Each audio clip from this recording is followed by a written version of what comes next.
विश्वास आहे की हे जे काही पायाभूत सुविधांचं कार्य या महाराष्ट्रामध्ये 2014 नंतर आपण सुरू केलं, आज हे कार्य जेव्हा पूर्ण होईल त्यावेळी महाराष्ट्र इन्फ्रास्ट्रक्चरली देशातल्या अग्रगण्य राज्यात आधी होताच, पण अशा परिस्थितीमध्ये पोहोचेल, अशा स्थितीत पोहोचेल की कदाचित इतर राज्यांना आपल्यापर्यंत यायला बराच कालावधी लागेल. इतक्या मोठ्या प्रमाणात आपण ही कार्य हातामध्ये घेतली आहे, ही कार्य आपण पूर्ण करतोय. कारण इन्फ्रास्ट्रक्चर हे विकासाची गुरुकिल्ली आहे. आपण जर जगातल्या सर्व विकसित अर्थव्यवस्थांमध्ये बघितलं तर इन्फ्रास्ट्रक्चर लेड डेव्हलपमेंट या मॉडेलवर तिथला विकास झाला आहे आणि तेच मॉडेल आपण आपल्याकडे या ठिकाणी स्वीकारलेलं आहे. मला अतिशय आनंद आहे की आज सन्मान देताना औद्योगिक विकासाचा देखील विचार झाला आणि मला हे सांगताना आनंद वाटतो की सातत्याने महाराष्ट्र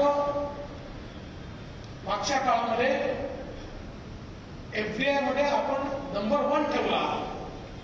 मध्यंतरी 2 वर्ष तो थोडा मागे गेला होता, पण मला अतिशय आनंद आहे की आता पुन्हा यावर्षी देशामध्ये महाराष्ट्रच एफडीआय मध्ये नंबर 1 झाला. आणि जी स्टार्टअप पॉलिसी आपण सुरू केली होती त्या स्टार्टअप पॉलिसीचा परिणाम असा आहे की आता देशाचं स्टार्टअप कॅपिटल हे बँगलोर किंवा हैदराबाद नाही आहे, तर स्टार्टअप कॅपिटल हे महाराष्ट्र आहे. हे नुकत्याच झालेल्या सर्व्हेमध्ये आपल्याला पाहायला मिळालेलं आहे. आणि म्हणून मला असं वाटतं की शेवटी कुठलंही राज्य हे जर पुढे न्यायचं असेल तर you require good governance. Good governance is की.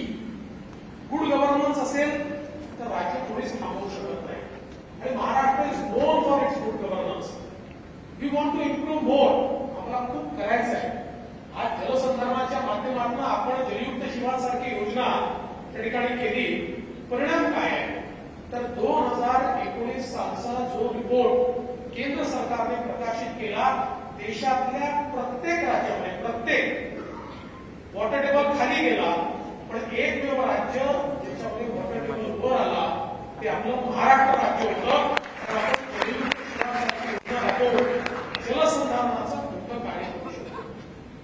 तर म्हणजे महाराष्ट्राला सामाजिक समतेचा एक मोठा इतिहास आहे आणि वेगवेगळ्या समाजांना जोपर्यंत आपण पुढे घेणार नाही, भारतरत्न डॉक्टर बाबासाहेब आंबेडकरांनी आपल्याला जे संविधान दिलं त्या संविधानाने संधीची समानता दिली.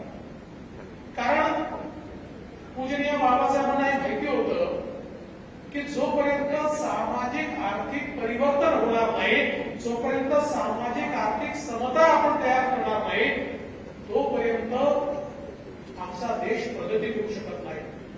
आणि म्हणून सातत्याने आपण हा प्रयत्न केला की वेगवेगळ्या समाजाला सोबत घेऊन जे वंचित असतील, जे शोषित असतील, जे पीडित असतील, जे दलित असतील, जे आदिवासी असतील, जे ओबीसी असतील, अशा प्रत्येक समाजाला आपल्याला पुढे कसं नेता येईल, त्यांच्या करता संधी कशा तयार करता येतील, मग त्या स्कॉलरशिपच्या माध्यमातून असो, त्या विदेशात शिक्षणाच्या माध्यमातून असो, त्या ठिकाणी वेगवेगळ्या प्रकारच्या शैक्षणिक कोर्सेसच्या माध्यमातून असो, अशा अनेक गोष्टी या मागच्या काळात आपल्याला सुरू करता आल्या आणि आता त्या अधिक चांगल्या प्रकारे आपण महाराष्ट्रामध्ये एस्टॅब्लिश करतोय.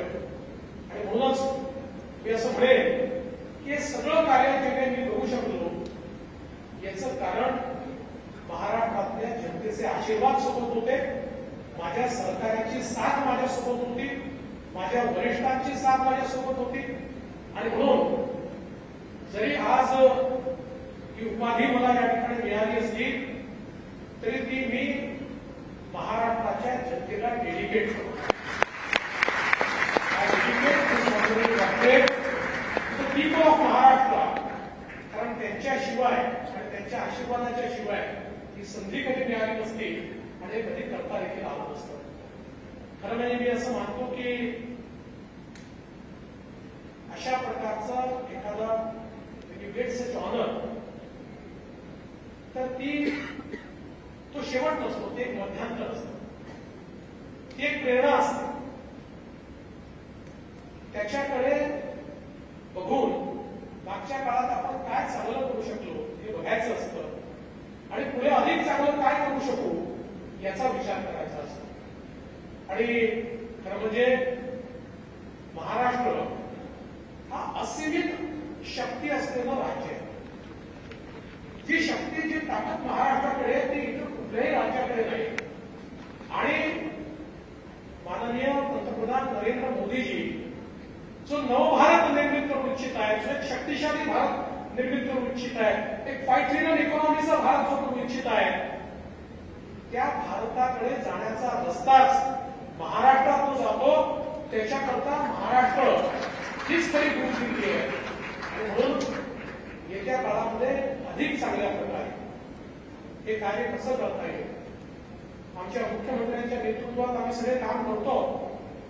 आणि मला विश्वास आहे शेवटी आव्हानं असतात, अनेक गोष्टी आपल्या समोर असतात, आव्हानांचा सामना करायचा असतो, पण दृष्टी दूरच ठेवायची असते. आणि म्हणून आज ज्यावेळी अशा प्रकारची उपाधी मला मिळाली आहे त्यावेळी माझ्या नजरेसमोर काय आहे, I am looking at Maharashtra at 75. 2035 साली महाराष्ट्र 75 वर्षाचा होईल. माझी नजर त्या महाराष्ट्राकडे आहे की 75 वर्षाचा माझा महाराष्ट्र कसा असला पाहिजे. 75 वर्षे माझ्या महाराष्ट्राने काय अचीव्ह केलं